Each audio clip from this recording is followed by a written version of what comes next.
Hello everyone, welcome to our class, and today is our lecture number 18 for NABARD ARD section. We have already completed lecture 1 to 17, and if you have not watched, please go into our playlist and watch that sessions too. You can join our telegram group, our telegram discussion channel for any doubts. अगर आपको कोई और भी doubts है, अगर आपको कोई specific topic समझ नहीं आया है या एनी स्पेसिफिक डाउट या कोई और भी डाउट है ARD में, you can just ask me in the Telegram discussion group और in the comment section below. आप कहीं भी अपना डाउट पूछ सकते हैं एग्रीकल्चर से रिलेटेड जो भी हम पढ़ रहे हैं, या आपको कोई और भी डाउट है तो आप वो भी पूछ सकते हैं. So today's are lecture number 18 and हम यूनिट 8 फॉरेस्ट्री से शुरू करने वाले हैं. हमने already unit 1 to 7 as per syllabus cover कर लिया है and you can watch that in our playlist.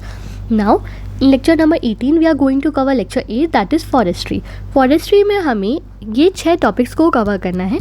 That is basic concepts of forest and forestry. This is the syllabus, this is the official syllabus और हमको syllabus के according cover करना है. So that is why we see syllabus. Basic concepts of forest and forestry, then management, mensuration and economics regarding forest, principles of silviculture, concepts of agro forestry, socio forestry and joint forest management. फिर हम देखेंगे legislation and policies regarding forest and then report of state of forest we will see. Broadly हमें 6 topics को cover करना है जो हम आज की क्लास में कवर कर लेंगे. So first let us start with forest. So forest की definition as per forest survey of India क्या बोलता है. एक्चुअली कोई फॉरेस्ट की एक डेफिनेशन नहीं है. फॉरेस्ट का एक फेमस 1996 का गोदावर्मन जजमेंट भी है जो फॉरेस्ट को डिफाइन करने की कोशिश करता है, बट फॉरेस्ट की कोई एक स्पेसिफिक डेफिनेशन नहीं है. बट फॉरेस्ट सर्वे हमें ये बोलता है कि अगर कोई भी एरिया है यहाँ पर जो 1 हेक्टेयर से ज़्यादा का एरिया है जिस पर 10% से ज़्यादा की कैनोपी डेंसिटी है उसको हम फॉरेस्ट बोलेंगे. अगर उसमें 70% कैनोपी डेंसिटी है तो हम उसको वेरी डेंस फॉरेस्ट बोलेंगे. अगर कैनोपी डेंसिटी 40 to 70% है तो उसे हम मॉडरेटली डेंस फॉरेस्ट बोलेंगे, और अगर 10 to 40% है तो हम उसे ओपन फॉरेस्ट बोलेंगे. पर अगर कोई भी 1 हेक्टेयर से ज़्यादा का एरिया है जिसमें 10% से ज़्यादा कैनोपी डेंसिटी है उसको हम फॉरेस्ट बोलेंगे. ये फॉरेस्ट सर्वे ऑफ इंडिया की डेफिनेशन है. ये आपको डेफिनेशन डेफिनेटली याद रखना है कि एक्चुअली डेफिनेशन के अंदर क्या आता है.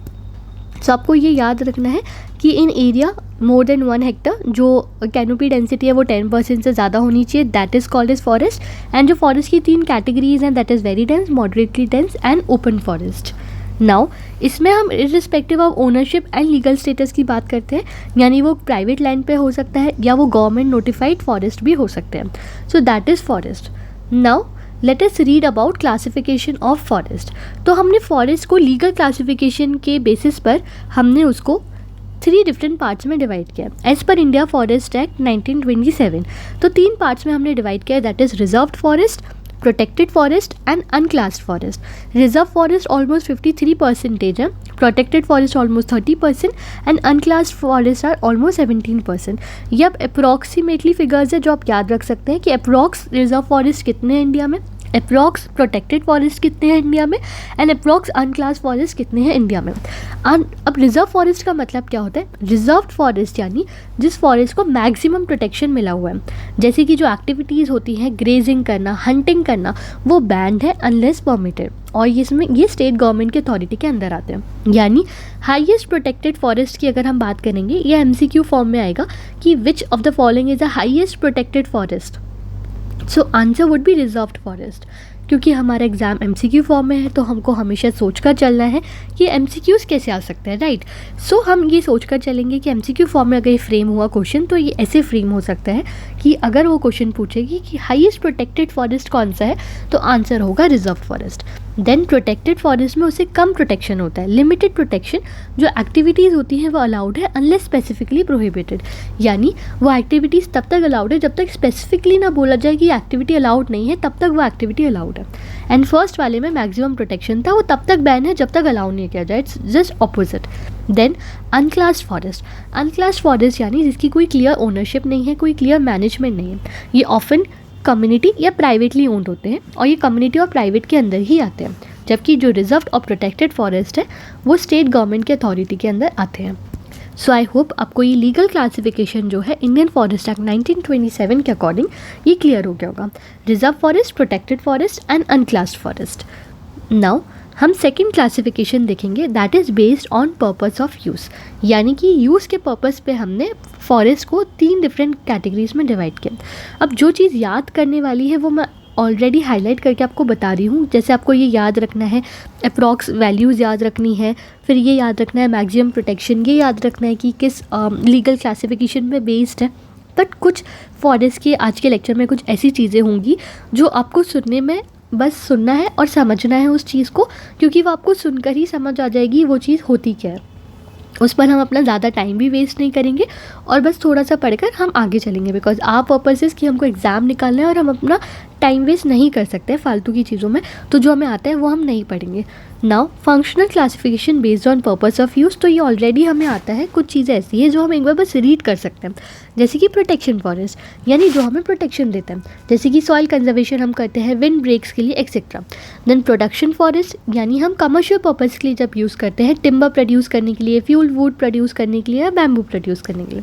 देन सोशल फॉरेस्ट यानी जो कम्युनिटी की नीड्स को मीट करे, फॉडर के रूप में, स्मॉल टिम्बर के रूप में, तो उन फॉरेस्ट को हम बोलेंगे social forest. Already social forest में हम आगे भी पढ़ेंगे, क्योंकि आपने देखा था हमारे सिलेबस में अलग से दिया हुआ है सोशल फॉरेस्ट्री, तो हम यहाँ पर भी पढ़ेंगे। पर हम थोड़ा सा यहाँ देख रहे हैं बस कि सोशल फॉरेस्ट होते क्या। सो आपको बस मीनिंग पता होना चाहिए एंड एग्जाम्पल्स आपको पता होना चाहिए, that's it. Now a third category is Champion and Seth classification of Indian forest, यानी कि 1968 में, if I am not wrong, I am not sure, I will confirm, wait a second. So yes, it is 1968। सो 1968 में Champion and Seth classification आया Indian forest का, जहाँ पर Indian forest को 6 मेजर ग्रुप्स में, 16 टाइप्स में और ओवर 200 सब टाइप्स में डिवाइड किया गया on the basis of climate, rainfall, soil and topography. 6 major groups थे, tropical moist forest, dry forest, thorn forest, subtropical mountain subtropical forest, mountain temperate forest and alpine forest. और इसके 16 सब types थे, ये जो आपको यहाँ लिखे हुए हैं, एंड 200 सब टाइप्स थे। सो आपको इसमें याद रखना है कि चैम्पियन एंड सेट क्लासिफिकेशन आया इंडियन फॉरेस्ट का 1968 में, जहाँ पर हमारी फॉरेस्ट को 6 डिफरेंट मेजर ग्रुप्स में, 16 टाइप्स में और 200 सब टाइप्स में डिवाइड किया गया। अब ये जो 6 टाइप्स है और जो सब टाइप्स है वो हम एक बार ब्रॉडली देख लेते हैं कि किसमें क्या मतलब है, और कुछ एग्जाम्पल्स भी देख लेते हैं। फॉर एग्जाम्पल, सबसे पहले ट्रॉपिकल मॉइस्ट फॉरेस्ट। सो ट्रॉपिकल मॉइस्ट फॉरेस्ट में आते हैं tropical wet evergreen, semi evergreen, tropical moist deciduous and littoral and swamp forest.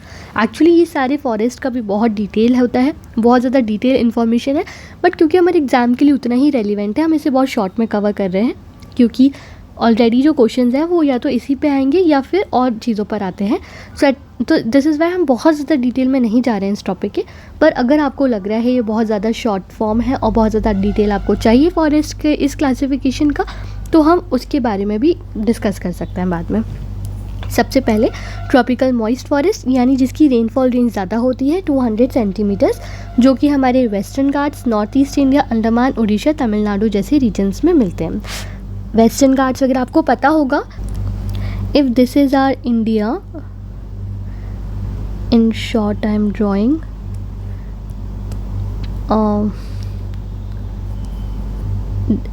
If this is our India, so ये वाला रीजन जो है वेस्टर्न घाट्स वाला, देन नॉर्थ ईस्ट वाला region, and then Andaman and Nicobar island वाला रीजन में ज़्यादातर आपको ट्रॉपिकल मॉइस्ट फॉरेस्ट देखने मिलते हैं। देन ट्रॉपिकल ड्राई फॉरेस्ट यानी जिनका रेनफॉल रेंज होता है 75 to 200 सेंटीमीटर, और ये एमपी, राजस्थान, यूपी, महाराष्ट्र में देखने मिलते हैं। और इसके एग्जांपल हैं टीक, सैल, अकाकिया एंड यूफोबिया। एंड मॉइस्ट एवरग्रीन के एग्जांपल से rosewood, ebony, mahogany, sal, teak etcetera. Then thorn forest यानी यहाँ पे बारिश बहुत कम होती है, लेस देन 75 सेंटीमीटर, जैसे कि राजस्थान, गुजरात, हरियाणा, जिसके एग्जांपल हैं बाबुल, बेर, खेर, cactus etcetera. Then mountain subtropical forest. अब माउंटेन का यहाँ मतलब है माउंटेन, राइट। तो माउंटेन के जो सब ट्रॉपिकल फॉरेस्ट है उसमें हिमालयन फुट हिल्स आते हैं, जैसे कि पाइन, ओक, रोडोडेंड्रॉन, इसके एग्जांपल्स हैं। देन माउंटेन टेम्परेट फॉरेस्ट यानी माउंटेन की फॉरेस्ट बट टेम्परेट लेवल पर, तो इसमें आते हैं हिमाचल, उत्तराखंड, सिक्किम के फॉरेस्ट, जिसके एग्जांपल हैं deodar, spruce, silver fir and oak. Then alpine forest यानी कि जो बहुत हाई एल्टीट्यूड पे हमें फॉरेस्ट मिलते हैं, मोर देन 3000 मीटर एल्टीट्यूड, इसके एग्जांपल है जुनिपर, रोडोडेंड्रॉन एक्सेट्रा। तो आप इसको ब्रॉडली देख लीजिए, बस इतना याद रख लीजिए 6 मेजर ग्रुप्स में है, 16 टाइप्स है, 200 सब टाइप्स है, चैम्पियन एंड सेज क्लासिफिकेशन है ऑफ 1968 एंड देन इसकी रेनफॉल रेंजेस ऐसे डिफर करती हैं एंड इसके एग्जाम्पल्स आप देख लीजिए। देन अब हम पढ़ेंगे फॉरेस्ट्री। हमने अभी तक फॉरेस्ट का कुछ बेसिक्स पढ़ा था, अब हम फॉरेस्ट्री का बेसिक्स पढ़ रहे हैं कि व्हाट इज़ फॉरेस्ट्री। फॉरेस्ट्री यानी science and art of managing, conserving, planting and using forest and forest resources for human benefit in a sustainable way. यानी कि फॉरेस्ट्री यानी जो फॉरेस्ट है उनको हम मैनेज कर रहे हैं, कंजर्व कर रहे हैं, प्लांट कर रहे हैं और उसको हम हमारे ह्यूमन रिसोर्सेज के लिए या ह्यूमन यूज़ के लिए यूज़ कर रहे हैं। तो ये सारी चीज़ें आती हैं फॉरेस्ट्री में। सो this is what forestry is all about. Now we have understood some basic concepts of forest and forestry. This is done. Now we will move on to our second important topic, that is management, mensuration and economics regarding forest. So let us start with this forest management and mensuration and economics. Now what is forest management, आपको नाम से समझ आ रहा होगा, forest को manage करना is forest management. So forest management मतलब हम कुछ भी scientific, technical, economical, social principles apply करें फॉरेस्ट को, फॉरेस्ट रिसोर्सेज को, और जो हमारा गोल है, हमारा गोल क्या है फॉरेस्ट से, हमको चाहिए टिम्बर प्रोडक्शन, हमको चाहिए कि हम बायोडाइवर्सिटी को कंजर्व कर सकें, हमें चाहिए कि हम लाइवलीहुड सपोर्ट ले सकें फॉरेस्ट से। तो जब हम ये सारी चीज़ें कर सकें, हमारे गोल्स को अचीव कर सकें फॉरेस्ट को अच्छे से मैनेज करके, so that would come under forest management. So this is forest management. Now forest management में आपको कुछ टर्म्स याद रखने हैं और उसके मतलब याद रखने हैं फॉर योर एग्जाम। सबसे पहले वर्किंग प्लान। वर्किंग प्लान यानी blueprint of forest activities over 10 years, यानी कि हम सर्वेस करेंगे, प्रिस्क्रिप्शंस लेंगे, मैप्स ड्रॉ करेंगे, हम एक ब्लूप्रिंट तैयार करेंगे हमारी फॉरेस्ट एक्टिविटीज़ का फॉर ओवर 10 years। तो this is called as working plan forest management के अंदर। This we are studying under forest management. Then forest inventory. Forest inventory यानी कि collecting data on species, DBH, height, volume, base for planning. DBH मैं आपको mensuration में पढ़ाऊँगी, so don't worry for है। But forest inventory, inventory क्या होता है? इन्वेंट्री यानी स्टॉक। तो जब हम डेटा कलेक्ट करते हैं स्पीशीज़ पर, हाइट, वॉल्यूम, बेस, DBH पर, तो उसको हम बोलते हैं फॉरेस्ट की इन्वेंट्री। देन रोटेशन पीरियड, ये आपको टर्म याद रखना है कि रोटेशन पीरियड क्या होता है, ये बहुत इंपॉर्टेंट है एंड इसका मतलब क्या होता है। रोटेशन पीरियड यानी कि एक ट्री या एक क्रॉप ने कितना टोटल टाइम लिया उसको हार्वेस्ट करने के लिए खुद को, so that is rotation period. So you have to remember the term rotation period, the time taken by tree or a crop to mature for harvesting, यानी ट्री या किसी क्रॉप ने टोटल कितना टाइम लिया for harvesting, that is rotation period. Then sustained yield. Sustained yield यानी कि हम manage कर रहे हैं फॉरेस्ट को इस तरीके से कि जो हमें यील्ड मिल रही है, यील्ड यानी जैसे हमें जो टिम्बर मिल रहा है, जो फ्यूल वुड मिल रहा है, या जैसे हम अपनी लाइवलीहुड को सस्टेन कर पा रहे हैं, जो भी रिसोर्सेज हमें मिल रहे हैं, जो भी यील्ड हमें मिल रही है वो मिलती रहे एंड वो हम इनडेफिनेटली हार्वेस्ट उसको करते रहें, तो that is sustained yield. Then what is restocking. Now this is also very important term जो आपको याद रखना है। रीस्टॉकिंग यानी रीप्लांटिंग और नेचुरल रीजनरेशन आफ्टर हार्वेस्टिंग, यानी हमने ट्रीज़ को जब हार्वेस्ट कर लिया तो उसके बाद क्या होगा, जैसे कि जब रोटेशन पीरियड हो गया, जो टाइम है taken by tree to mature for harvesting वो हो गया और हमने हार्वेस्ट भी कर लिया, तो उसके बाद या तो हम रीप्लांट करेंगे ट्री को या फिर ट्री खुद ही नेचुरली रीजनरेट हो जाएगी, क्योंकि मान लीजिए सीड फॉल हो गया या नेचुरल तरीके से जो ट्रीज़ आती है तो या तो वो खुद ही नेचुरली रीजनरेट हो जाएगी या फिर हम रीप्लांट करेंगे। तो जब ये चीज़ होगी तो हम बोलेंगे हम रीस्टॉकिंग हो रही है ट्री की, so it is restocking. Then forest zonation. Forest zonation यानी कि हम फॉरेस्ट को कुछ जोन्स में डिवाइड कर रहे हैं, ये एक प्रोडक्शन जोन है, ये प्रोटेक्शन जोन है, ये रिक्रिएशन जोन है, एक्सेट्रा। तो जब हम फॉरेस्ट को जोन्स में डिवाइड करते हैं, फॉरेस्ट को और बहुत अच्छे से मैनेज कर सकते हैं, so that is forest zonation. Now this is we understood in forest management. हमने ये समझा कि फॉरेस्ट मैनेजमेंट यानी फॉरेस्ट को अच्छे से मैनेज करना, अच्छे साइंटिफिक, टेक्निकल, इकोनॉमिकल सारे प्रिंसिपल से, and then we understood some term जैसे कि forest inventory, rotation period, restocking, forest zonation, etcetera. Now we will understand about forest mensuration. What is forest mensuration? Mensuration क्या होता है? Mensuration यानी कि हम मैथ्स में करते थे mensuration in school. So mensuration यानी जब हम मेजर करते हैं ट्रीज़ को, हम मेजर कर रहे हैं फॉरेस्ट को या फॉरेस्ट के प्रोडक्ट्स को। हम ट्री का क्या मेजर कर रहे हैं? हम हाइट मेजर कर रहे हैं, हम डायमीटर, वॉल्यूम क्या है, ग्रोथ क्या है, एज क्या है, बायोमास क्या है। जब हम ये सारी चीज़ें मेजर कर रहे हैं using what? Using mathematical, statistical and graphical methods. यानी कि हम हमारी मैथ्स यूज़ करके, फार्मूलाज यूज़ करके, स्टैटिस्टिक्स यूज़ करके और ग्राफ्स की मदद से जब हम ट्रीज़ के बारे में हाइट, डायमीटर, वॉल्यूम, ग्रोथ ये सब पता लगा रहे हैं तो वो हो गया फॉरेस्ट मेंसुरेशन। अब सवाल ये आता है कि हमें ट्री को मेजर करने की ज़रूरत क्या है, हमें क्यों जानना है कि ट्री की हाइट इतनी है, डायमीटर इतना है, वॉल्यूम इतना है, what is the purpose of knowing कि ट्री को हमें क्यों मेजर करना है। सो अगर हमें चाहिए टिम्बर या फ्यूल ट्री से मान लेते हैं तो हमें पता होना चाहिए कि कितनी ट्रीज़ यूज़फुल है। मान लीजिए हमें पता करनी है कि हमें ट्रीज़ को कब कट करना है, ट्रीज़ की हार्वेस्टिंग कब करनी है, ट्रीज़ कब हार्वेस्ट हो गए हैं, ये ट्री की हमें एज या ग्रोथ चेक करनी है तो हमें उसकी हाइट चेक करनी पड़ेगी। सो इसलिए हम हाइट मेजर कर रहे हैं। फॉर एग्जांपल अगर हमें एस्टिमेट करना है कि ये कितना फॉरेस्ट जो है वो कितनी वैल्यू का है, how much money the forest is worth it of, तो हमें उसके लिए सारी चीज़ें मेजर करनी होती हैं। For example now DBH means diameter at breast height.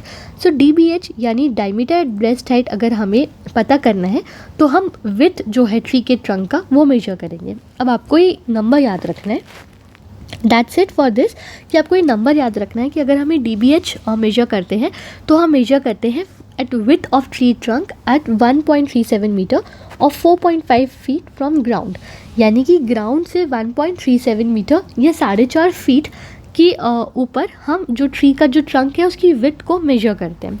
जैसे ये ग्राउंड से ट्री है तो यहाँ पर मान लेते हैं ये 4.5 फीट है या 1.37 मीटर है, तो यहाँ से हम ट्री का विड्थ जो है वो चेक करते हैं। So that is diameter at breast height. Height हम मेजर करते हैं जानने के लिए कि कितना टॉल है ट्री। वॉल्यूम हम मेजर करते हैं जानने के लिए कि एक्चुअली ट्री के अंदर कितना वुड है। एज हम ट्राई करते हैं जानने के लिए कि कितना ओल्ड है ट्री, हम कब हार्वेस्ट करें, कब हमें रीस्टॉक करना है। देन बेसल एरिया हम जानने की कोशिश करते हैं कि ट्री के बेस में एक्चुअली कितना स्पेस है जो ट्री ने कवर किया हुआ। अब आपको इसके फॉर्मूलेज जो होते हैं वो याद करने की ज़रूरत नहीं है क्योंकि इसके फॉर्मूलेज काफ़ी टिपिकल होते हैं, not important for our exam, कि हमें फॉर्मूलेज नहीं याद करने स्पेसिफिकली कि वॉल्यूम का क्या फॉर्मूला है, हाइट का क्या फॉर्मूला है, दैट इज़ नॉट नीडेड। पर आपको जो याद रखना है वो ये है कि आपको एटलीस्ट मतलब समझ आना चाहिए कि हम मेंसुरेशन कर क्यों रहे हैं, मेंसुरेशन होता क्या है, हमें जानना क्या है, हमारे बेसिक्स क्लियर होना चाहिए। बेसिक्स आर वेरी इंपॉर्टेंट क्योंकि जब तक बेसिक्स क्लियर नहीं होंगे कि हम पढ़ क्या रहे हैं, क्यों पढ़ रहे हैं, हमेशा कन्फ्यूजन होता रहता है। सो आपको ये याद रखना है, आपको ये फिगर याद रखना है कि हम जो ट्री विथ है ट्री का एट 1.37 मीटर और 4.5 फीट, उस वहाँ से फ्रॉम ग्राउंड हम डायमीटर एट ब्रेस्ट हाइट को कैलकुलेट करते हैं।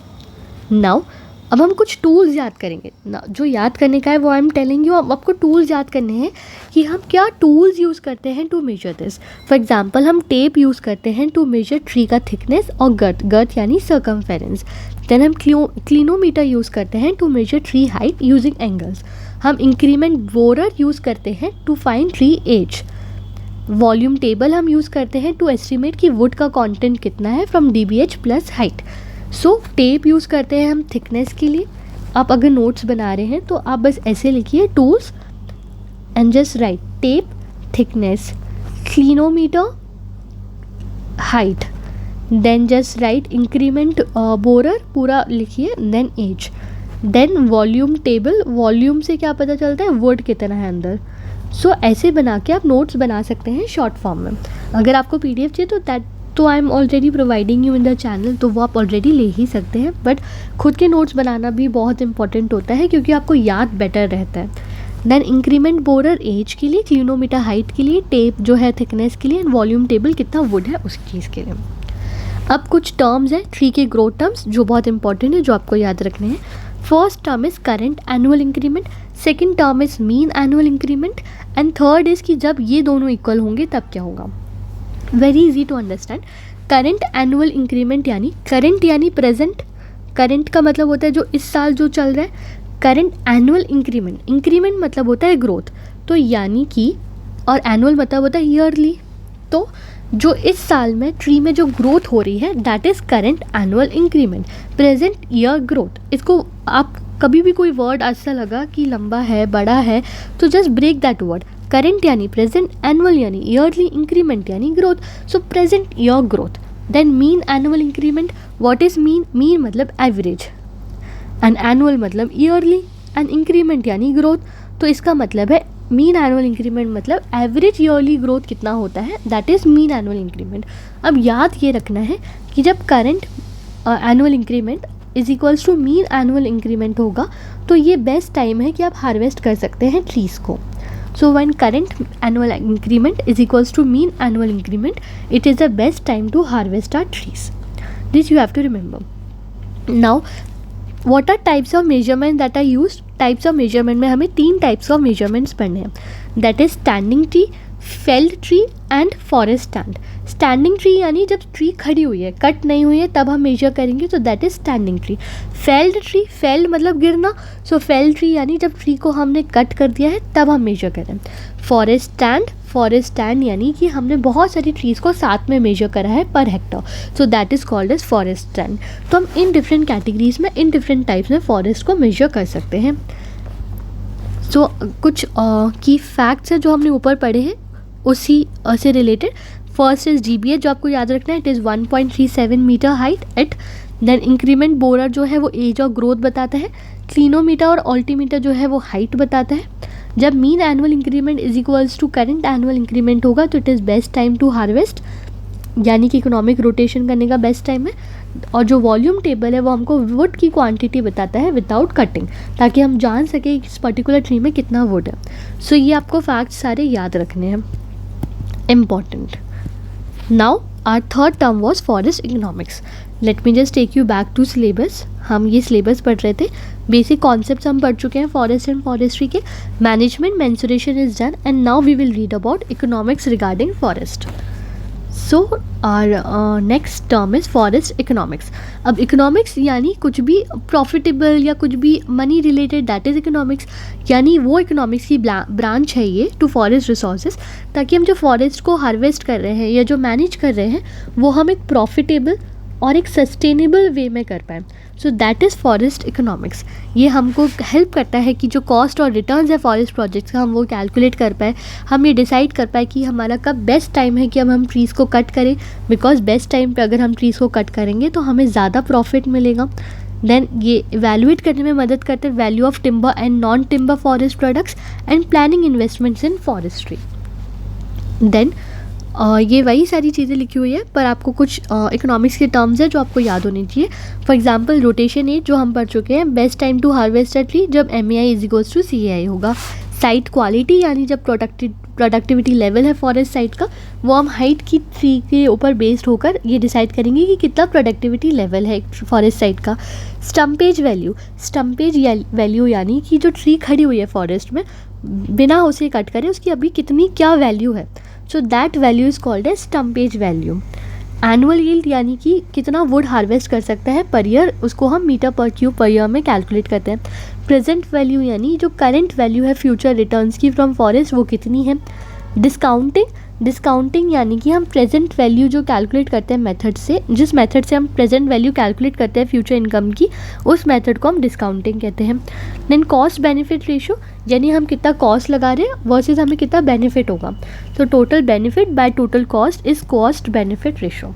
अगर मोर देन 1 है तो यानी ये प्रोजेक्ट प्रॉफिटेबल है, अगर लेस देन 1 है यानी हम लॉस में जा रहे हैं, एंड अगर इक्वल्स टू 1 है यानी नो प्रॉफिट नो लॉस, जितना कॉस्ट लगा रहे हैं उतना ही बेनिफिट मिल रहा है. So that is cost benefit ratio. Now we are done with this and we are also done with management, mensuration and economics regarding forest. Now we will move on to our very important topic, that is principles of silviculture. So what is silviculture, ये बहुत important है क्योंकि silviculture का meaning would come many times और ये आपको याद ही होना चाहिए.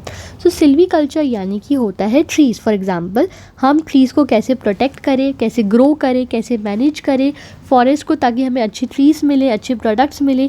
सो all of that is silviculture. How to grow, protect and manage forest to get good trees and forest woods products like wood, fuel, fodder etcetera. यानी कि forest of agriculture, agriculture का जो फॉरेस्ट है that is silviculture. Then what does silviculture involves? It involves two things. सबसे पहले या तो हम ट्रीज़ को ग्रो कर सकते हैं, प्लांट कर सकते हैं, प्रोटेक्ट कर सकते हैं, मैनेज कर सकते हैं, या रीग्रोइंग यानी रीजनरेशन, या फिर ट्रीज़ जो है वो रीग्रो हो सकती है. या तो नेचुरल तरीके से रीग्रो हो सकती है या आर्टिफिशियल तरीके से रीग्रो हो सकती है, बट वो रीग्रो हो सकती है. तो that is regeneration. So what two things are happening in silviculture? Either we are growing trees or we are regrowing trees. So two things are involved in silviculture. Now we will read about basic principles of silviculture. So what are basic principles of silviculture? First is regeneration यानी कि regrowing, जो हमने यहाँ पढ़ा. या तो वो natural तरीके से हो सकता है या आर्टिफिशियल तरीके से हो सकता है. देन टेंडिंग ऑपरेशन यानी कि हम ट्रीज़ को या तो थिनिंग कर सकते हैं, प्रूनिंग कर सकते हैं, वीडिंग कर सकते हैं ताकि हम फॉरेस्ट की क्वालिटी को इम्प्रूव कर सकें. देन protection from grazing, fire, pest, diseases, that is also a part of silviculture. Harvest करना साइंटिफिक सस्टेनेबल कटिंग मेथड से. सस्टेनेबिलिटी क्योंकि हमें फ्यूचर प्रोडक्टिविटी को भी इंश्योर करना है कि वो हम कॉम्प्रोमाइज़ ना करें. तो sustainability is also very very important. Now, what are some methods of silviculture और regeneration system? First is clear felling. Clear felling यानी कि सारी ट्रीज़ को एक ही बारी में क्लियर कर दिया. So that is clear. Fell मतलब गिराना, right? किसी चीज़ को गिराना is felling. And clear यानी सब कुछ एक ही बारी में क्लियर कर दिया. तो that is clear felling. शेल्टरवुड. शेल्टरवुड यानी gradual removal of trees while regenerating naturally.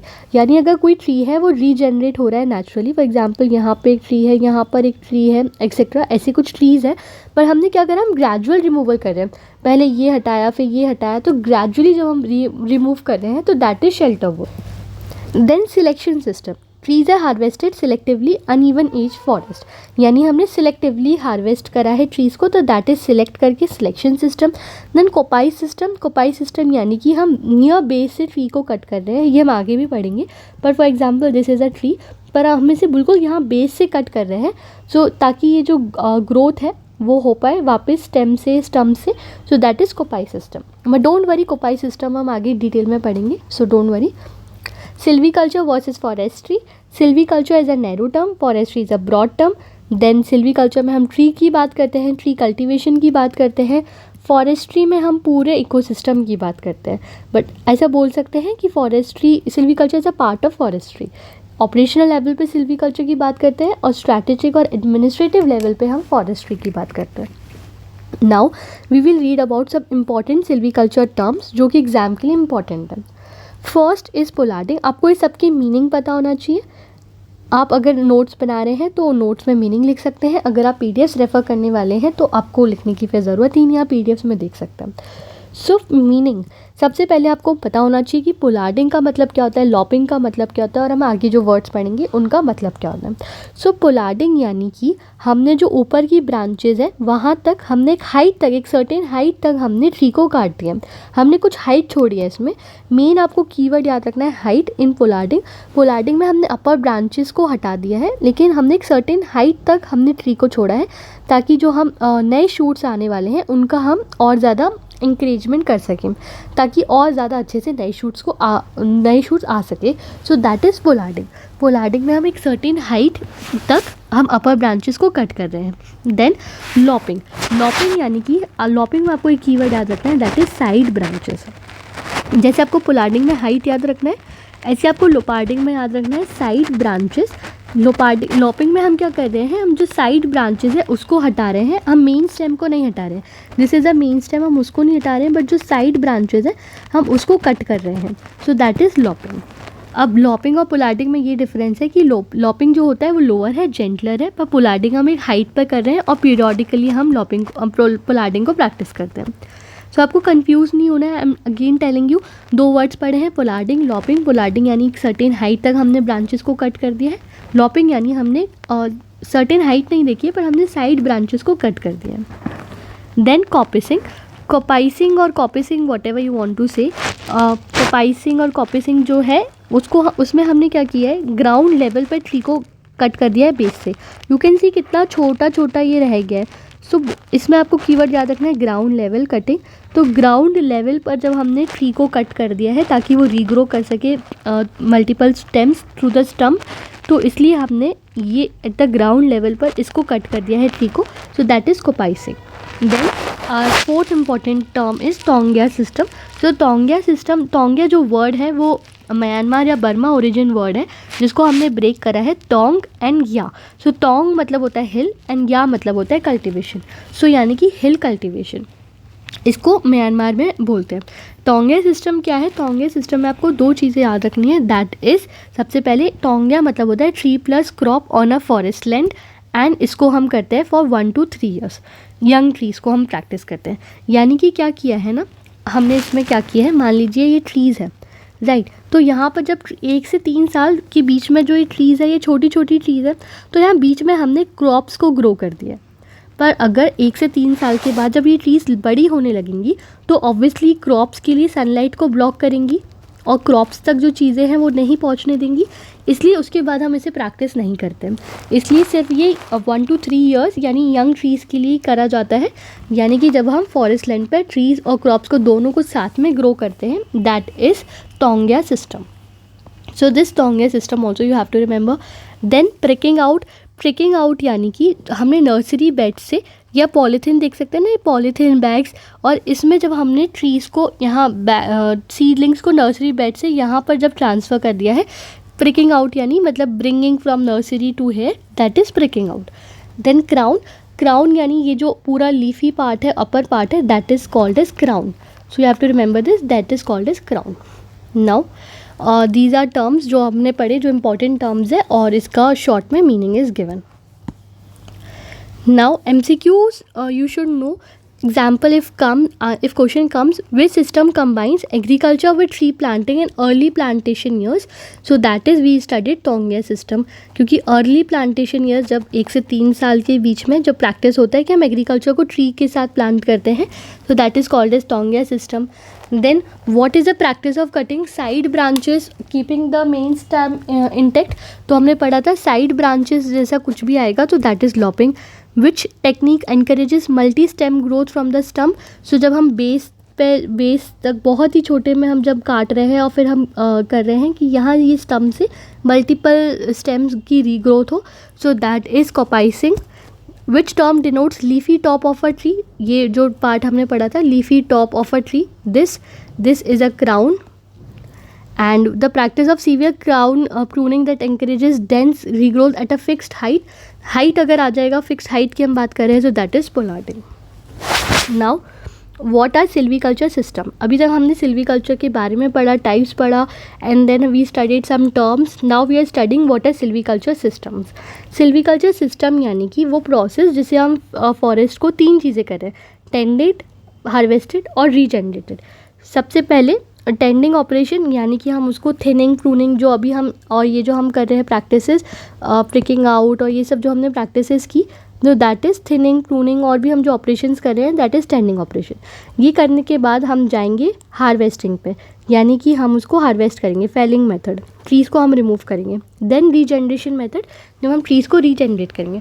जब हम ये सारी चीज़ें कर रहे हैं फॉर अचीविंग सर्टेन ऑब्जेक्टिव्स, जैसे कि हमें टिम्बर प्रोडक्शन करना है, सॉइल प्रोटेक्शन करना है, या इकोलॉजिकल बैलेंस को मेंटेन करना है.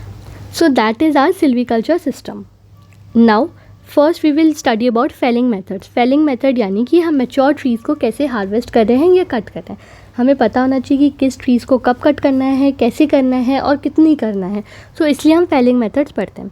इसमें से हम ये 3 ऑलरेडी पढ़ चुके हैं, पर हम वापस देख लेते हैं. क्लियर फेलिंग यानी एक साथ कट कर देना, शेल्टर वुड यानी फेसेस में कट करना, सिलेक्शन यानी सिलेक्टेड ट्रीज़ को कट करना, स्ट्रिप फेलिंग यानी एक स्ट्रिप में ट्रीज़ को कट करना, फिर पैच फेलिंग यानी स्मॉल पैचेस में ट्रीज़ को कट करना. So these are all felling methods. That is हमको पता करना है कि ट्रीज़ को हम कब ट्रीज़ मैच्योर हो गए हैं, अब हम उन्हें हार्वेस्ट या कट डाउन कर सकते हैं. देन रीजनरेशन मेथड यानी अब जो नए ट्रीज़ हैं वो फेलिंग के बाद कैसे वापस आएंगे. सो 2 तरीके से आ सकते हैं, दैट इज़ नेचुरल तरीका या आर्टिफिशियल तरीका. नेचुरल तरीके से कैसे आएंगे, जैसे कि सीड्स गिर गए हैं पेरेंट ट्री से, या जो रूट्स हैं वहाँ से न्यू शूट्स आ गए हैं, या जो हमने कोपाइसिंग की थी, जो हमने छोटा छोटा काटा था, वहाँ से जो स्टम्प से जो शूट्स आ गए हैं, दैट इज़ फ्रॉम कोपाइसिंग। तो नेचुरल तरीके से भी आ सकते हैं, आर्टिफिशियल तरीके से भी आ सकते हैं। अब नेचुरल तरीके से आपको ये 2 फैक्ट्स बहुत ज़्यादा अच्छे से याद रखना है, this is very important. For example, अगर सीड से आ रहे हैं तो 2 तरीके हो सकते हैं, या तो वो नेचुरल फॉरेस्ट हो सकता है या मैन मेड फॉरेस्ट हो सकता है। पर यहाँ पर जो हम बात कर रहे हैं, अगर कुछ ट्रीज़ जो हैं वो सीड से आती हैं तो उनका टर्म होता है हाई फॉरेस्ट। ये टर्म आपको याद रखना है। यानी जो ट्रीज़ हैं अगर वो सीड से आती हैं तो उसको हम क्या बोलते हैं, उसको हम बोलते हैं हाई फॉरेस्ट। तो अगर कभी आएगा कि व्हाट इज़ हाई फॉरेस्ट, तो हाई फॉरेस्ट होगा trees that come from seeds are called as high forest. So this is high forest, आपको ज़रूर से ये टर्म याद रखना है। एंड कोपाइस फॉरेस्ट यानी अगर ट्रीज़ जो हैं वो शूट्स या स्टम्स या रूट से आ रही हैं तो दैट इज़ कोपाइस फॉरेस्ट। कोपाइसिंग हम पढ़ चुके हैं, कोपाइस मेथड हम पढ़ चुके हैं, और कोपाइस फॉरेस्ट भी यही होता है। आई होप आपको समझ आ रहा है एंड कोई भी कन्फ्यूजन नहीं हो रहा है। हाई फॉरेस्ट यानी जो सीड से आ रहा है, कोपाइस फॉरेस्ट यानी जो रूट्स या स्टम्प से आ रहा है। अब आर्टिफिशियली भी आ सकते हैं, आर्टिफिशियली हम प्लांट कर सकते हैं, डायरेक्ट सो कर सकते हैं, या टिश्यू कल्चर यानी प्रोपोगेशन हम कर सकते हैं। अब हम कुछ टेंडिंग ऑपरेशंस करते हैं ताकि हम फॉरेस्ट की हेल्थ को और रीग्रोथ को सपोर्ट कर पाएँ। वीडिंग यानी हम अनवांटेड वेजिटेशन को हटाते हैं। क्लीनिंग यानी हम डिसीज सैपलिंग, अगर कोई सैपलिंग पे डिसीज़ लगे तो उसको हटाते हैं। थिनिंग यानी कि जो वीक ट्रीज़ हैं उसको हम हटाते हैं ताकि कंपटीशन कम हो। प्रूनिंग यानी कि हम लोअर ब्रांचेस को कट करते हैं ताकि टिम्बर की क्वालिटी मेंटेन हो पाए। और क्लिम्बर कटिंग यानी हम क्लाइंबिंग प्लांट्स को कट करते हैं। क्लाइंबर कटिंग यानी हम क्लाइंबिंग प्लांट्स को कट करते हैं, हटाते हैं।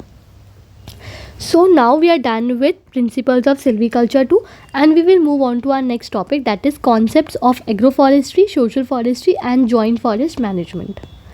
So सबसे पहले हम टाइप्स ऑफ फॉरेस्ट्री देखेंगे और उसमें हम ये जो 3 डिफरेंट टाइप्स ऑफ फॉरेस्ट्री है जो हमारे सिलेबस में है, that is agro forestry, social forestry and joint forest management, उसको समझेंगे। So different kinds of forestry हो सकती है, जैसे कि प्रोटेक्शन फॉरेस्ट्री जिसमें हम प्रोड्यूस कर रहे हैं timber, fuel wood, industrial use के लिए या पर्सनल यूज़ के लिए। जैसे हम टीक प्लांटेशन करते हैं, सेल प्लांटेशन करते हैं। हम ये क्यों करें? क्योंकि हमें इकोनॉमिक गेन चाहिए, हमें रॉ मटेरियल्स चाहिए, इसलिए जो हम प्रोडक्शन करते हैं तो that is our production forestry. Then protection forestry यानी अगर हमें एनवायरनमेंट को प्रोटेक्ट करना है, हमें हमारा इकोलॉजिकल कंजर्वेशन करना है, जैसे हमें सॉइल को प्रोटेक्ट करना है, वाटर को प्रोटेक्ट करना है, तो जब हम इस टाइप की फॉरेस्ट्री को प्रैक्टिस करते हैं तो that is protection forestry. Then social forestry जो हमें ऑलरेडी डिटेल में पढ़ना है, यानी कि अगर हम एफॉरेस्टेशन कर रहे हैं कम्युनिटी लैंड पे फॉर लोकल यूज़ पीपल के लिए, यानी कि हमें फ्यूल वुड की नीड्स मीट करनी है, फॉडर की नीड्स मीट करनी है, टिम्बर की नीड्स मीट करनी है, तो जब वो फॉरेस्ट्री हम प्रैक्टिस करते हैं कम्युनिटी लैंड पे तो उसको हम सोशल फॉरेस्ट्री कहते हैं। फार्म फॉरेस्ट्री यानी कि अगर हम प्राइवेट फार्म लैंड पे ट्रीज़ को ग्रो कर रहे हैं क्रॉप के साथ तो वो होगी फार्म फॉरेस्ट्री। अर्बन फॉरेस्ट्री यानी कि अगर हम अर्बन एरियाज़ में ट्री को मैनेज करते हैं हमारे एनवायरनमेंट के लिए, हेल्थ के लिए और एस्थेटिक्स के लिए। आपने देखा होगा घर के बाहर बहुत सारी ट्रीज़ होती है या छोटे छोटे फॉरेस्ट होते हैं सिटीज़ में, so that is urban forestry. Along side road side trees जो होती है सिटीज़ में, तो that is urban forestry.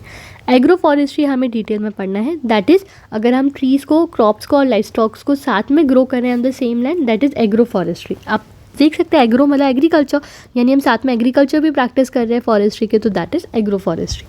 Extension forestry यानी कि अगर हम ट्रेडिशनल फॉरेस्ट लैंड के बाहर जो प्लांट कर रहे हैं रोड साइड्स के अलॉन्ग, या कोई खाली ज़मीन है वहाँ पर, क्योंकि हमें ग्रीन कवर को इनहेंस या इंक्रीज़ करना है, तो that is extension forestry. Then rehabilitation forestry यानी कि अगर कोई डेजर्टेड लैंड है या डिफॉरेस्टेड लैंड है जहाँ पे पहले फॉरेस्ट हुआ करता था पर अब नहीं है, तो जब हम वहाँ फॉरेस्ट्री कर रहे हैं तो that is rehabilitation forestry. Now हमको डिटेल में 3 काइंड्स ऑफ फॉरेस्ट्री पढ़नी है, that is agro forestry, social forestry and joint forest management. तो सबसे पहले हम एग्रो फॉरेस्ट्री पढ़ रहे हैं। एग्रो फॉरेस्ट्री मतलब कि हमने पढ़ा एग्रो मतलब एग्रीकल्चर और फॉरेस्ट्री मतलब ट्रीज़, तो यानी कि हम एग्रीकल्चर भी कर रहे हैं ट्रीज़ के साथ साथ। Agro forestry is a land use system जहाँ पर वुडी पेरिनियल्स यानी कि ट्रीज़ और श्रब्स को भी हम ग्रो कर रहे हैं with crops, life stock on the same land, या तो हम साइमल्टेनियसली कर रहे हैं या सिक्वेंशली कर रहे हैं। यानी कि हम सेम लैंड पर जब ट्रीज़ को और श्रब्स को साथ में ग्रो कर रहे हैं क्रॉप्स और लाइफ स्टॉक के, तो उसको हम बोलते हैं agro forestry. It combines agriculture and forestry technologies to create more diverse, productive, profitable, healthy and sustainable land use systems. So, Agroforestry is none other than agriculture plus forestry being practiced together. Now इसके objectives क्या है? इसके objectives है कि हमें farm income को बढ़ाना है, लैंड डिग्रेडेशन को कम करना है, रिसोर्सेज के यूज़ को इम्प्रूव करना है, बायोडाइवर्सिटी को इन्हेंस करना है और कार्बन सिक्वेस्ट्रेशन में भी ये मदद करता है। अब हमें मेजरली पढ़ना है टाइप्स ऑफ एग्रो फॉरेस्ट्री, और इसमें हम जो टाइप्स पढ़ेंगे वो बहुत इंपॉर्टेंट है क्योंकि MCQs, मेजॉरिटी MCQs इसी सेक्शन से आते हैं and it is very easy to understand. इसमें आपको कुछ नहीं करना, बट जो हमने अभी तक पढ़ा है वो टर्म्स ब्रेक करने हैं। फॉर एग्जांपल अगर हम पढ़ें एग्री सिल्वी कल्चर, तो एग्री सिल्वी कल्चर यानी एग्री मतलब हो गया क्रॉप्स एंड सिल्वी कल्चर हो गया यानी ट्रीज़, यानी ट्रीज प्लस क्रॉप्स यानी टीक और वीट जैसे एग्जांपल। देन सिल्वी पैस्चर, ये आप खुद कर सकते हैं, can not hide this but ये आप खुद प्रैक्टिस कर सकते हैं। जैसे सिल्वी यानी ट्रीज एंड पैस्चर यानी grasses, fodder, life stocks. Agri horticulture मतलब फिर वही एग्री यानी कि एग्री हॉर्टिकल्चर, एग्री यानी कि क्रॉप्स एंड हॉर्टिकल्चर यानी कि फ्रूट, तो fruit trees plus crops. Horti pasture मतलब हॉर्टिकल्चर, हॉर्टी यानी fruit crops, fruit trees and pasture यानी फॉडर ग्रासेस या life stock. Then agri silvi horticulture, agri यानी कि क्रॉप्स, सिल्वी कल्चर यानी कि ट्रीज एंड हॉर्टिकल्चर यानी कि fruits. Silvi horti pasture, silvi यानी कि ट्रीज, हॉर्टी यानी कि फ्रूट्स, पैश्यो यानी fodder plus life stock. Then aqua forestry, aqua यानी कि फिश एंड फॉरेस्ट्री यानी trees. Then api silvi culture, api यानी कि बीज एंड सिल्वी कल्चर यानी trees. So it is very very very easy to understand and ऐसे आप इसको practice करके याद कर सकते हैं। इनफैक्ट याद करने की भी ज़रूरत नहीं है, जो वर्ड्स आएंगे बस उसी को रिलेट करके आपको बताना है। देन बेस्ड ऑन फंक्शनैलिटी आपको 3 चीज़ें याद रखनी है। फर्स्ट इज़ टोंगिया सिस्टम, जो हम ऑलरेडी पढ़ चुके हैं। टोंगिया सिस्टम में हमने पढ़ा था it is also nothing but trees plus crops together, so it is taungya system functionality की बेसिस पे, जो हम अर्ली ईयर्स में कर रहे हैं 1 to 3 years. Then shifting cultivation पे अगर हमने फॉरेस्ट है वो फॉरेस्ट हमने क्लियर कर दिया, फिर हम क्रॉप्स को ग्रो करते हैं फॉर 2 to 3 ईयर्स, तो that is also called as slash and burn in north east India. Then wadi system, what is wadi system? Wadi system मतलब कि एक एग्रो फॉरेस्ट्री मॉडल है जो इंटीग्रेट करता है horticulture with agriculture, crops, soil conservation, livelihood generation and community development, particularly aimed at improving socio economic condition of tribal and marginal farmers, यानी कि it is agri horticulture for tribal upliftment. So wadi system, वादी यानी कि होते हैं छोटे farms, तो वहाँ पर जब ट्राइबल्स जो हैं छोटे फार्म्स पे एग्री हॉर्टिकल्चर प्रैक्टिस करते हैं, यानी एग्रीकल्चर प्लस हॉर्टिकल्चर प्रैक्टिस करते हैं साथ में, so that is called as wadi system. Let us see some MCQs. Which agroforestry system includes trees? Trees यानी कि silviculture, crops यानी कि agri and fruits यानी horti. So just combine silvi, agri, horti. कहाँ पर है silvi, agri, horti? Here it is. Silvi, agri, horti. So agri, silvi, horticulture. Which forestry system is supported under NABARD's Tribal Development Fund? So that is Wadi. Tongya system मतलब trees plus crops together. Now we will read about social forestry. Social forestry मतलब कुछ नहीं, social forestry यानी कि अगर हम manage कर रहे हैं और प्रोटेक्ट कर रहे हैं हमारे फॉरेस्ट को on barren lands by government और कम्युनिटी, ताकि हमारा जो सोल पर्पस है वो है सोशल, यानी कि लोकल पीपल अपनी बेसिक नीड्स को पूरा कर पाए, जैसे कि अगर उन्हें फ्यूल वुड चाहिए, फॉडर चाहिए, फूड चाहिए, स्मॉल टिम्बर चाहिए, तो एनवायरनमेंट को बिना हार्म किए जब हम उनकी बेसिक नीड्स को पूरी कर पाएँ तो उसको हम बोलते हैं social forestry. Now this term was coined bye national commission on agriculture of 1976। तो इसके अंदर आते हैं फार्म फॉरेस्ट्री। फार्म फॉरेस्ट्री यानी कि ट्रीज़ को हमने ग्रो करा है प्राइवेट फार्म लैंड्स पे, कम्युनिटी यानी कॉमन लैंड्स पे, एक्सटेंशन यानी हमने ऑलरेडी पढ़ा रोड साइड्स या कैनाल्स या कहीं भी, एग्रो फॉरेस्ट्री यानी agri plus crops, and urban forestry यानी अर्बन एरियाज़ में जब हमने ये किया है। So this is all social forestry. Now we will read about joint forest management. I hope मैं बहुत ज़्यादा जल्दी नहीं बोल रही हूँ और आपको समझ में आ रहा है। Then what is joint forest management? Joint forest management, अब जॉइंट इसको हमें वर्ड्स तोड़ना है वापस से, हमने फॉरेस्ट मैनेजमेंट पढ़ा था राइट। अब जॉइंट मतलब कुछ लोग साथ में कुछ कर रहे हैं, so forest department then local people जब साथ मिलकर फॉरेस्ट को प्रोटेक्ट कर रहे हैं, रीजनरेट जो फॉरेस्ट डिग्रेड हो चुका है उसे रीजनरेट करने की कोशिश कर रहे हैं और साथ में फ़ायदा उठा रहे हैं. So that is called as joint forest management. इसका आइडिया बस इतना है कि हम पीपल को इन्वॉल्व करें फॉरेस्ट कंजर्वेशन में और उनको एक स्टेक दें इन forest produce. So this is joint forest management. अब आपको जो याद रखना है वो ये सारे फैक्ट्स हैं. जॉइंट फॉरेस्ट मैनेजमेंट कब पहली बार आया, कौन सी मिनिस्ट्री में है, क्या लीगल बेसिस है और क्या ऑब्जेक्टिव है, ये आपको याद रखना है. So let me tell you, joint forest management को सबसे पहली बार हमने इंट्रोड्यूस करा था 1990 में. तो आपको ये ईयर याद रखना है. On the basis of national forest policy of 1988, यानी जॉइंट फॉरेस्ट मैनेजमेंट को हम 1990 में लेकर आए थे on the basis of national forest policy 1988. ये इशू होता है by ministry of forest environment and climate change. इसका ऑब्जेक्टिव है कि हम पीपल के पार्टिसिपेशन को बढ़ावा दे पाएँ इन forest protection and sustainable use. Now let's move on to our next topic, that is forest acts. Now we have to see types of forest act. मतलब forest acts हम देखेंगे और समझेंगे कि कब कौन सा forest act आया था जो हमारे लिए important है to study. सबसे पहले इंडियन फॉरेस्ट एक्ट आया था 1927 में. आपको इसके ईयर्स याद रखने हैं और इसमें क्या इंपॉर्टेंट प्रोविजंस आए थे वो आपको याद रखने हैं. तो इंडियन फॉरेस्ट एक्ट आया था 1927 में, जिसने हमारे फॉरेस्ट को 3 कैटेगरीज में डिवाइड कर दिया था. Reserve forest, protected forest and village forest. If you remember हमने स्टार्टिंग में ही पढ़ा था reserve forest, protected forest, village forest. We studied unclassed forest. तो जो फॉरेस्ट का क्लासिफिकेशन है into reserved, protected and village forest, ये डिवीजन दिया था इंडियन फॉरेस्ट एक्ट 1927 में. देन फॉरेस्ट कंजर्वेशन एक्ट आया 1980 में.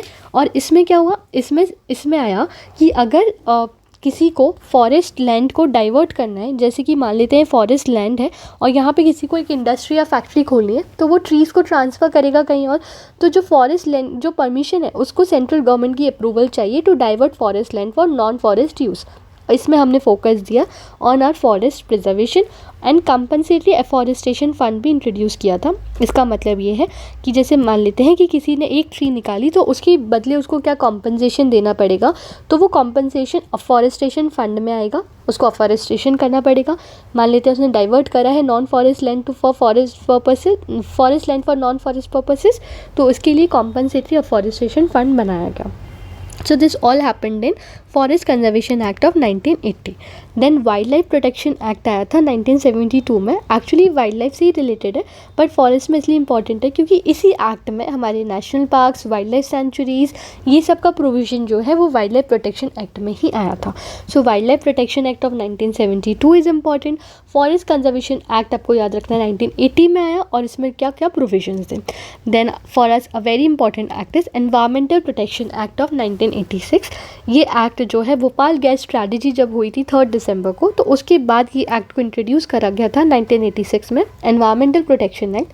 इसमें एनवायरमेंटल से रिलेटेड काफ़ी सारे प्रोविजन दिए गए थे. One of the provision was environmental assessment act. ये एक्ट भले स्पेसिफिकली फॉरेस्ट पे फोकस ना हो, इसका मेन फोकस जो था एनवायरनमेंट था, बट फिर भी जो एक्ट के प्रोविजंस है फॉर कंट्रोलिंग पॉल्यूशन या इंडस्ट्रियल एक्टिविटीज़ के रिगार्डिंग या फिर एनवायरमेंटल स्टैंडर्ड्स को ही सेट करने की बात हो, वो डायरेक्टली फॉरेस्ट कंजर्वेशन को इफ़ेक्ट करते हैं. इसलिए हमको ये एक्ट भी याद रखना है, that is environmental protection act of 1986. Then we will read about some national forest policies. 3 forest policies आई हैं. First forest policy was introduced in 1894 जब कॉलोनियल पीरियड था. So it was a colonial approach जब हमने forest को forest policy लेकर आए थे. Second forest policy came in 1952. यहाँ पर हमने कॉन्सेप्ट इंट्रोड्यूस किया कि 33% फॉरेस्ट कवर होना चाहिए प्लेन्स में, 67% in hills. Then third policy that is our current policy 1988, जिसमें हमने देखा था कि इसके बाद हमारा जॉइंट फॉरेस्ट मैनेजमेंट में इंट्रोड्यूस हुआ था 1990 में. So that is our third forest policy.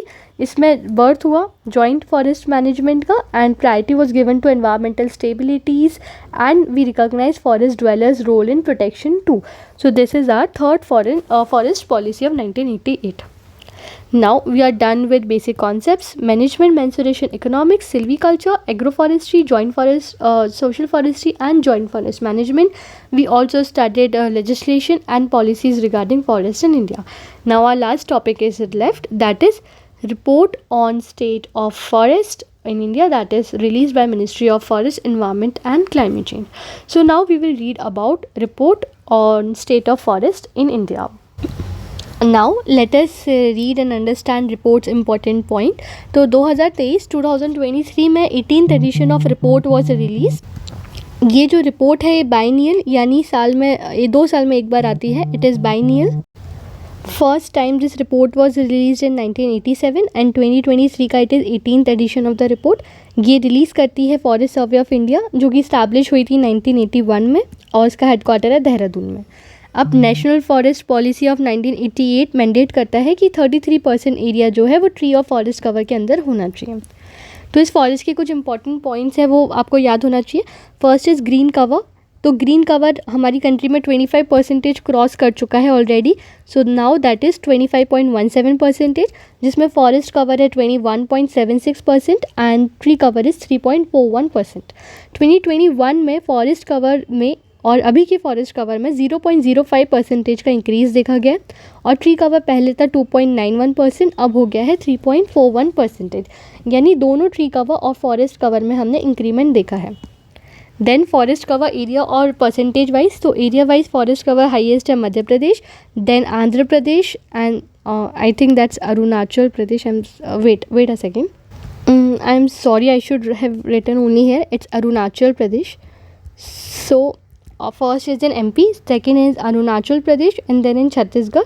Then percentage wise highest forest cover है Lakshadweep, then Mizoram and then Andaman and Nicobar island. Maximum increase हुआ है फॉरेस्ट और ट्री कवर में छत्तीसगढ़ में और मैक्सिमम डिक्रीज़ हुआ है मध्य प्रदेश में.